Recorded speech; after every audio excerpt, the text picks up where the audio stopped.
पंचतंत्र की कहानियों में आपका स्वागत है।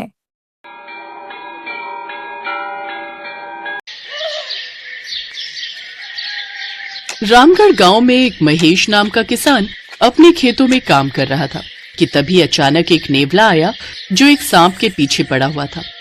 वो सांप जल्दी से बिल के अंदर घुस जाता है। खेतों में काम कर रहे महेश की नजर उस पर जाती है। वो जल्दी से अपना फावड़ा लेकर वहां पहुंच जाता है। ए नेवले, मनसा देवी हमारी कुल देवी हैं और हमारे रहते कोई उनके वाहन को नुकसान नहीं पहुंचा सकता, इसलिए मैं तुझ पर वार करूं इससे पहले तू यहाँ से भाग जा। आग झपकते ही वो नेवला वहां से गायब हो जाता है। ये चमत्कार देख महेश कहता है, अरे ये कैसा चमत्कार था जो पल भर में ही वो नेवला गायब हो गया? क्या वो कोई जादू था?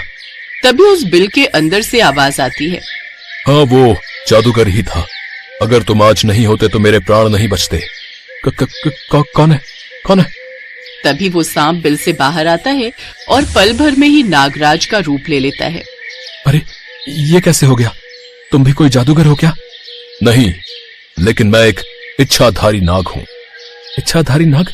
लेकिन ये सब तो मैंने कहानियों में सुना था। क्या ये सब सच में भी होता है? और तुमने ये राजा जैसे कपड़े क्यों पहने हुए? क्योंकि मैं भी राजा हूं, इसलिए। मैं हूं सर्पराज विक्रमादित्य। राजा होकर तुम एक नेवले से डरकर भाग रहे थे? क्या तुम्हें मजाक करने के लिए कोई और नहीं मिला? अपनी इस नागमणि की वजह से, क्योंकि मेरे माथे पर जो नागमणि चमक रही है, इस नागमणि को छीनने के लिए एक तांत्रिक मेरे पीछे पड़ा है। वो नेवला भी उसी का भेजा हुआ था। उसकी शक्ति के सामने मेरी शक्ति कमजोर पड़ जाती है। तुम्हें अभी भी यकीन नहीं हो रहा ना? रुको। ये कहकर वो नागराज एक सांप में बदल जाते हैं जिसके सर पर नागमणि चमकने लगती है। अरे बाप रे, इसमें कितनी रोशनी है! बंद करो इसे। इतनी रोशनी तो हमारे गांव में दिवाली पर भी नहीं होती। तभी वो सांप फिर से राजा बन जाता है। इस मणि में मेरे और सारे सर्प कुल के प्राण बसे होते हैं। अगर गलती से भी ये उस तांत्रिक के हाथ लग गई तो मेरा सारा का सारा सर्प कुल समाप्त हो जाएगा। साथ ही वो इतना शक्तिशाली बन जाएगा कि यमराज भी उसे छू नहीं पाएंगे। ये तो बड़ी चिंता की बात है, लेकिन इसका कोई उपाय तो होगा। अगर तुम कुछ दिन के लिए मुझे अपने घर में रहने की जगह दे दो तो मैं तपस्या करके ये पता लगा सकता हूँ कि उसका खेल कैसे खत्म होगा। लेकिन मेरा घर तो बहुत छोटा सा है। ऊपर से घर पर तो वैसे भी मुसीबतों का पहाड़ है। बेटी की तबीयत खराब हुए 20 दिन हो गए, लेकिन अभी तक ठीक नहीं हुई। कितने डॉक्टरों को दिखा चुका, यहाँ तक कि उसके लिए जमीन भी मुझे गिरवी रखनी पड़ी। एक वक्त खाकर दूसरे वक्त क्या खाऊंगा ये भी नहीं पता। उसकी चिंता तुम मत करो।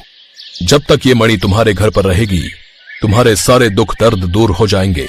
यहाँ तक कि धन धान्य की भी कोई कमी नहीं रहेगी।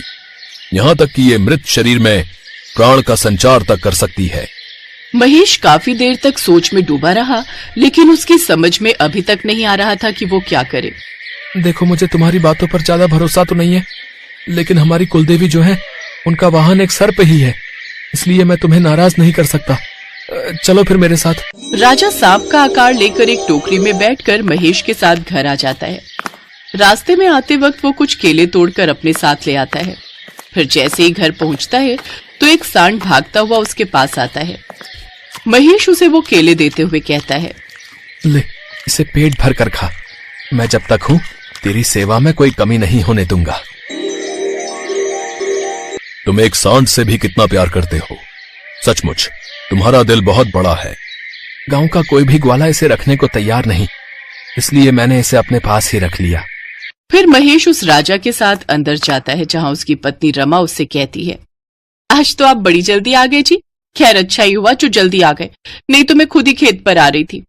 क्यों, मेरी अनु बिटिया को फिर से बुखार आ गया है क्या? अरे नहीं, बल्कि आज तो वो बिल्कुल ठीक है। उसने अच्छे से खाना भी खाया और अब देखो खेल भी रही है। और आपको पता है, कुछ देर पहले जमींदार साहब आए थे। उन्होंने कहा कि माँ मनसा देवी उनके सपने में आई थी और उन्होंने कहा है कि हमारी जो जमीन उनके पास गिरवी है उसमें उनका वास है, इसलिए अब वो जमीन गिरवी ना रखे। अब तो बस मतलब हमें उनका पैसा देना है, ब्याज नहीं। क्या सचमुच? आज मैं बहुत खुश हूँ रमा। अरे ये कौन है आपके साथ? ये मेरे दोस्त हैं। अब से ये यहीं रहेंगे। लेकिन पहले तो इन्हें कभी देखा नहीं। लेकिन मैं इस छोटे से कमरे में कैसे रहूंगा? देखो दोस्त, अब मैं कोई राजा तो हूं नहीं, तो राजमहल कहां से लाऊंगा? और वैसे भी अब तक तो तुम उस गड्ढे में रह रहे थे, तो उससे तो बढ़िया ही जगह है ना ये। नहीं नहीं, मैं तो इस झोपड़ी में कभी नहीं रह पाऊंगा। अब मुझे ही कुछ करना होगा। नाग सर्प महेश के साथ बाहर आता है, फिर अपनी मणि के चमत्कार से उस झोपड़ी को एक महल में बदल देता है। अरे ये तुमने क्या किया? अचानक से इस झोपड़ी के महल में बदल जाने से लोग संदेह नहीं करेंगे, और तुम्हारा वो तांत्रिक, वो तो सब कुछ समझ जाएगा। बिल्कुल सही कहा तुमने, लेकिन कोई बात नहीं। फिर मिट्टी के ऊपर ये झोपड़ी रहने दो और मिट्टी के अंदर होगा महल। फिर वो उस महल को जमीन के नीचे और मिट्टी के ऊपर झोपड़ी रख देता है। ऐसे ही कुछ दिन बीत जाते हैं। एक रोज एक बाबा वहां आता है। भिक्षाम देहि। आती हूँ बाबा।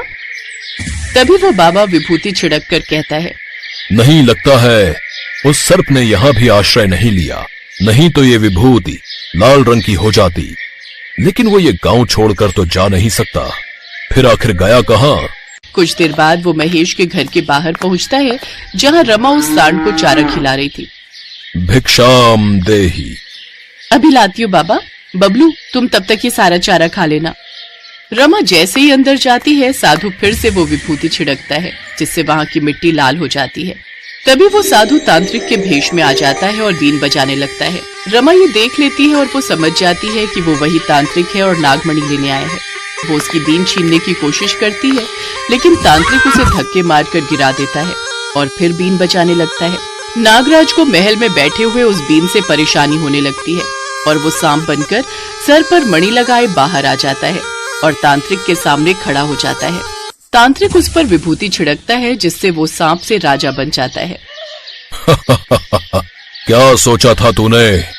तू मुझसे खुद को बचा लेगा? नहीं, ये तू कभी नहीं कर पाएगा।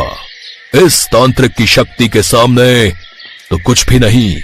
अब मैं तेरे शरीर को चीरकर नागमणि बाहर निकाल लूंगा। तभी नागराज हाथ जोड़कर मां मनसा देवी को याद करने लगता है। हे देवी माँ, मेरी रक्षा कीजिए माँ।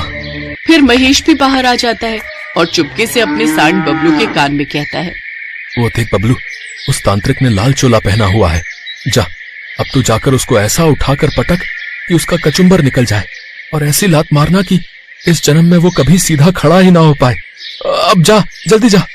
बबलू भागते हुए जाता है और उस तांत्रिक को जोर से उठाकर पटक देता है। तांत्रिक कुछ कर पाता उससे पहले ही बबलू उसे पटक पटक कर अधमरा कर देता है।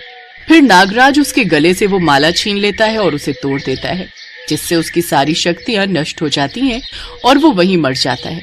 नागराज महेश का शुक्रिया अदा करता है। शाबाश मेरे दोस्त, आज तुमने फिर से अपनी बुद्धि से मेरी जान बचाई है। तुम सचमुच मेरे दोस्त हो।